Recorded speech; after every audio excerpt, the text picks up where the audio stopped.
میرے بھائی آج میں آپ کے سامنے واقعہ حرہ رکھوں گا.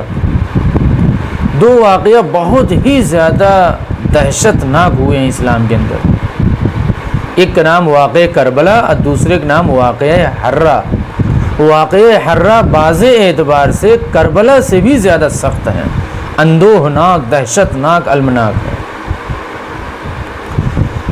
جب واقعہ کربلا ہوا تو اس کے بعد پوری دنیا کے اندر یزید کے خلاف، دنیائے اسلام کے اندر ایک نفرت کی لہر دوڑ گئی.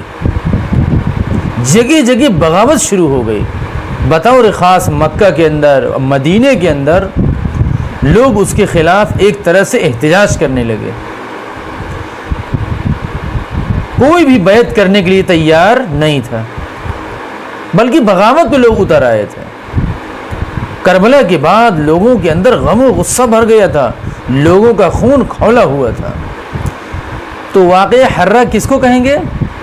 یزید نے مدینہ والوں سے زبردستی بیعت کے لیے لشکر بھیجا، کیونکہ تازہ نیا خلیفہ بنا تھا. اب مدینہ والے، مکہ والے مان نہیں رہے تھے. لشکر بھیجا، جا کے ان لوگوں سے بیعت لو، میری خلافت تسلیم کریں.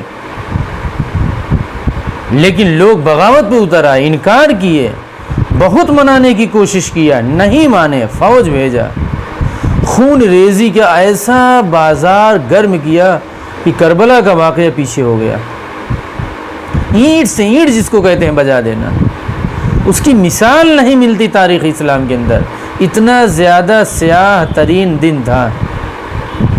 یزیدی لشکر نے مدینہ پر ظلم بربریت کی ایک دم انتہا کر دی.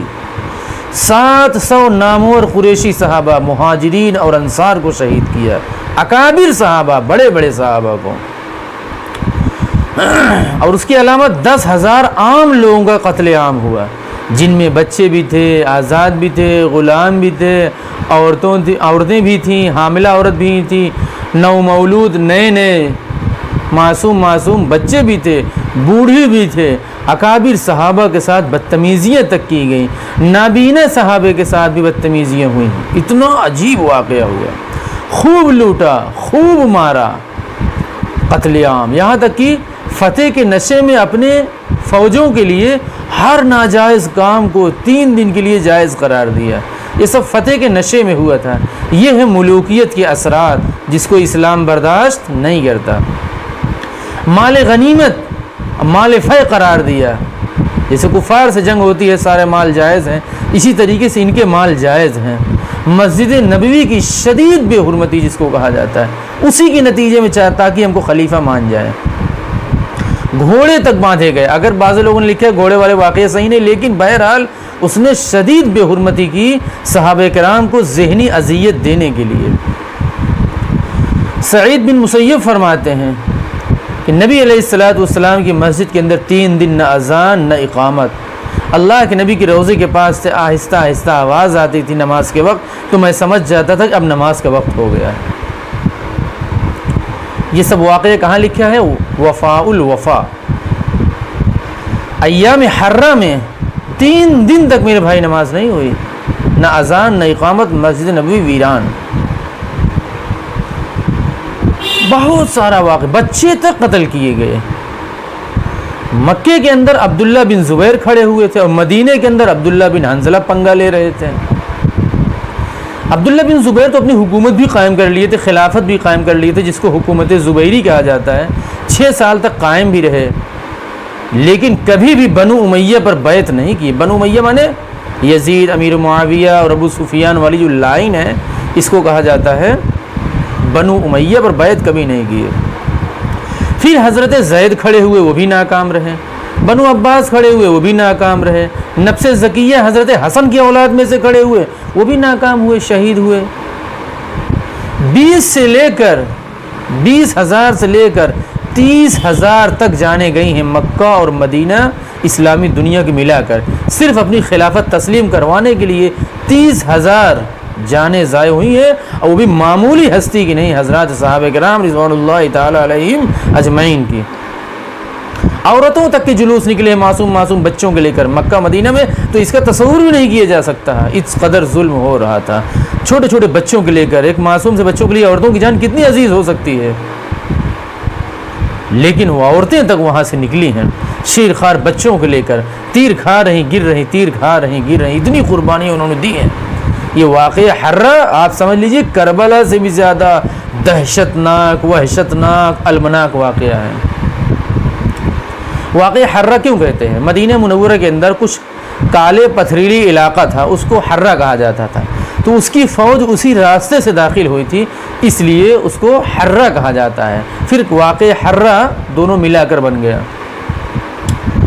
بعض اعتبار سے کربلا سے بھی زیادہ یہ سمجھ لیجیے شرمناک اور افسوسناک حرہ کے اندر شامی فوج استعمال ہوئی ہے، کیونکہ جب دوسرے علاقے کی فوج ہوگی تبھی جا کر بے دردی کے ساتھ ظلم کر سکتی ہے۔ یزید نے دمشق کو دارالخلافہ بنایا تھا، آپ جانتے ہی ہیں، عثمان ابن عفان رضی اللہ تعالیٰ عنہ تک اجمعین تک تو مدینہ منورہ خلافہ، حضرت علی نے جو ہے بغداد کو بنایا، امیر معاویہ رضی اللہ تعالیٰ عنہ نے دمشق کو بنایا راجدھانی، اور پھر اس کے انہی کے بیٹے یزید اسی کو بنایا دارالخلافہ۔ کربلا کے بعد یزید کے خلاف پوری دنیا کے اندر ایسی نفرت دوڑی میرے پیارے، ایسی نفرت کہ آپ سوچ بھی نہیں سکتے۔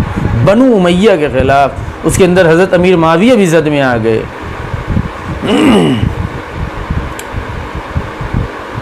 کیوں ہوا؟ پہلے کربلا، پھر اس کے بعد حرہ۔ کربلا کے اندر تو 70-72 جانیں ضائع ہوئیں، لیکن اور تھوڑے سے لوگوں سے پنگا تھا، لیکن حرہ میں سب ایک طرف سے بغاوت شروع ہو گئی تھی۔ بنو امیہ کی بہت داغدار دور رہا ہے اسلام میں، اسی لیے ملوکیت، بادشاہت عیب فاحش ہے، یہ سب خلافت میں کبھی نہیں ہو سکتا ہے۔ واقع حرہ میں ڈائریکٹ ملوث تھا، انوالو تھا، ڈائریکٹ۔ کربلا میں ڈائریکٹ نہیں تھا، یزید ڈائریکٹ نہیں تھا، انڈائریکٹ تھا، لیکن حرہ میں ایک دم ڈائریکٹ تھا، 100% نہیں، 1,00,000%۔ صحابہ کا یہی کہنا تھا کہ ظالم کبھی بھی خلیفہ نہیں ہو سکتا ہے، یہ امام المسلمین نہیں ہو سکتا ہے۔ بھلے 60-70 لوگ اس کے اوپر صحابہ کرام چاہے بدری صحابہ ہوں بیعت کر چکے ہیں، وہ کر چکے ہیں، ڈر کے کیے ہیں، لیکن ایک وقت آئے گا یہ پول کھل کے رہے گا۔ آخر جس دن حرہ ہوا جو بیعت کیے تھے وہ بھی مخالفت میں آ گئے۔ اس سے پتہ چل گیا سب ڈرے ہوئے لوگ تھے جو یزید کو خلیفہ کسی درجے میں تسلیم کر لیے تھے۔ ظالم کے خلاف خروج، قیام، بغاوت جرم نہیں ہے بلکہ فرض عین ہے۔ نبی علیہ السلام کے دین نے ہمیں یہی سکھایا ہے۔ یزید خلیفہ نہیں ہو سکتا، یہ کھلی آفت ہے امت کے لیے۔ یزید نے شامی فوج کا جنرل مسلم بن عقبہ کو بنایا، پہلے اس نے ذبح کرانے کے لیے اسی کو بنایا تھا، عبید اللہ بن زیاد کو، جو حضرت حسین کو شہید کیا تھا، لیکن پھر اس نے انکار کر دیا، نہ ابھی ہم سے اتنا بڑا کانڈ ہوا ہے، اب دوبارہ ہم یہ حرکت نہیں کر سکتے ہیں۔ تب اس نے جو ہے عقبہ کو بنایا، مسلم بن عقبہ کو بنایا۔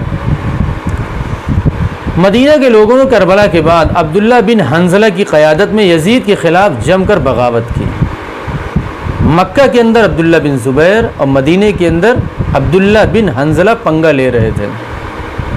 واقعہ حرہ کی 3 بڑی وجہ بنی ہوئی تھی۔ مدینہ کے نئے حاکم عثمان ابن محمد دستور یزید کی وجہ سے، یا انہوں نے یہ کہا بڑی بڑی شخصیات سے کہ آپ جا کر ایک دفعہ یزید سے ملاقات کر لیں۔ جب حضرت عبداللہ ابن حنظلہ گئے ملاقات کرنے کے لیے تو کافی ہدیہ وغیرہ بھی دیا، اعزاز کیا، لیکن واپسی پر حضرت کو احساس ہو گیا کہ دین اسلام کو اور اسلامی نظام کو اور خلافت کو ایک غلط رخ پہ لے کے جا رہا ہے۔ جیسے حضرت حسین محسوس کیے تھے، عبداللہ بن زبیر محسوس کیے تھے، عبداللہ بن حنظلہ بھی ایسے ہی محسوس کر لیا آنکھوں سے دیکھ کر۔ تو مدینہ منورہ کا گورنر نے مشورہ دیا، جو یزید ہی کا گورنر تھا، کہ آپ جا کر یزید سے ملاقات کر لیں ایک بار۔ اور عبداللہ بن حنظلہ یہ کام کرتے تھے کس کے زیر اثر؟ عبداللہ بن زبیر کے مکہ والے کے، یہ ان کے ایک طرح سے والی تھے، مقرر تھے، سمجھ لیجئے گورنر تھے ایک طرح سے۔ یزید کے نشانے پر عبداللہ بن زبیر تھے اصل، ایک وجہ تو یہ بنی تھی۔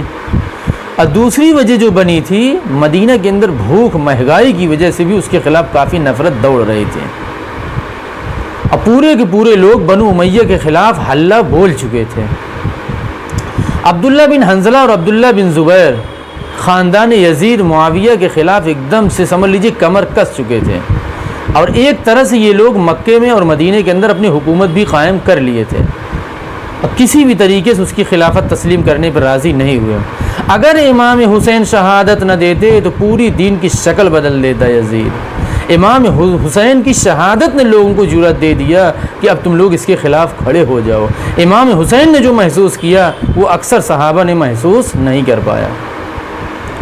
60 بدری صحابہ بیعت کر چکے تھے، لیکن واقعہ کربلا کے بعد اکثر سب جو ہے حرہ والدین سب باہر آ گئے، ہم کسی بھی قیمت میں نہیں مانیں گے اس سے۔ حالانکہ اگر صحابہ بیعت کر چکے تھے تو امیر اور امیر المومنین کے خلاف بغاوت کرنا یہ کفر ہے۔ کیا سارے صحابہ بدری صحابہ کافر ہو چکے تھے؟ نہ، سب ڈر کر کیے تھے بس۔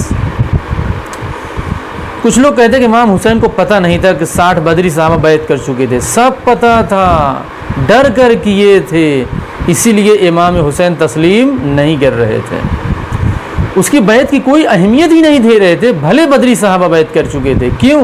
وہ ڈرے ہوئے تھے۔ اس کے مقابل میں بہت بڑی صحابہ کی تعداد تھی جو یزید کو تسلیم نہیں کر رہی تھے۔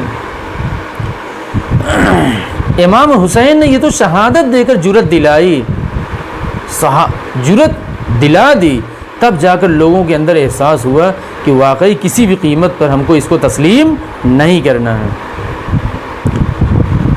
آخر حرہ والدین سب میدان میں اتر گئے، اس سے پتہ چل گیا کہ واقعی سب ڈرے ہوئے تھے، گونگے ہو گئے تھے، کچھ لوگ بول نہیں رہے تھے، آواز نہیں نکل رہی تھی، لیکن واقعہ حسین نے سب کو جرأت دے دی۔ یزید نے پہلے جنرل بنانے کی کوشش اسی کو کی تھی جس نے حضرت حسین کو شہید کیا تھا، لیکن نہیں مانا، تب جا کر دوسرے کو بنایا۔ پھر اس پہلے مکہ میں مدینہ میں جم کر اس نے جو ہے تہلکہ مچایا، خون ریزی کی مدینہ میں، اور پھر اس کے بعد مکہ کی طرف رخ کیا عبداللہ بن زبیر کو ذبح کرنے کے لیے۔ ایک مہینہ گزر گیا لیکن کامیابی نہیں ملی، اور یہی اصل روڑا بنے ہوئے تھے۔ مکے کا 1 مہینہ تک محاصرہ کیا اس نے پورے حرم شریف کا، لیکن اس کو کامیابی نہیں ملی، اور عبداللہ بن زبیر باقاعدہ مقابلہ کرتے رہے۔ پھر منجنیق کے ذریعے سے، منجنیق جس سے پتھر پھینکا جاتا ہے، پتھراؤ کرایا حرم کے اندر، یہاں تک کہ پتھر کے نتیجے میں کعبے میں آگ تک لگ گئی، پردے تک جل گئے، جو سینگ رکھی ہوئی تھی حضرت ابراہیم علیہ السلام جس دمبے کو ذبح کیے تھے وہ بھی جل کر خاک ہو گئے۔ یہ سلسلہ چل ہی رہا تھا، یہ سلسلہ چل رہا تھا، پہلے مدینے میں پھر مکہ میں۔ اچانک خبر آ گئی کہ یزید کی موت ہو گئی، یزید کی موت ہو گئی۔ ظلم ستم کی اس نے آندھیاں چلا دی تھی جہاں جہاں سے بغاوت اٹھی تھی۔ واقعہ کربلا کے بعد 3 سال 6 مہینہ 3.5 سال اس کی حکومت تھی۔ 64 ہجری میں نالائق مرا ہے، ربیع الاول کا مہینہ تھا، 39 سال کی عمر میں مر گیا، لمبی زندگی نہیں تھی۔ ابن حجر رحمہ اللہ نے لکھا کہ اس کی لمبی زندگی نہیں تھی۔ ملک شام کا ایک شہر ہے، شہر حمص، حدیث شریف پڑھنے والے سب جانتے ہیں، اس کے اندر ایک علاقہ ہے حوارین، وہیں پر یہ دفن ہے۔ الکامل فی التاریخ کے اندر یہی لکھا ہے۔ کل ملا کر مکہ اور مدینے کو سب ملا کر 30,000 تقریباً لوگ شہید ہوئے تھے، کم و بیش۔ ایسا لگتا ہے میرے بھائی کہ صرف یزید نے لا الہ الا اللہ پڑھا تھا، اگلا جملہ جو محمد الرسول اللہ تھا نہیں پڑھا تھا، وعلی آل محمد نہیں پڑھا تھا، ایسا لگ رہا تھا، بس ایسا لگتا تھا کہ بس کسی طریقے سے لا الہ الا اللہ پڑھ لیا۔ ایسا ہو سکتا ہے کہ یزید کی حالت حضرت امیر معاویہ کی نظر میں بہت اچھی رہی ہو جب تک حضرت موجود رہے ہوں، ایسا ہوتا بھی ایک اولاد بالکل درست رہتی ہے، لیکن ہو سکتا ہے کہ انتقال کے بعد بہت تیزی سے اس کے اندر بدلاؤ آ گیا ہو۔ جزاک اللہ خیرا۔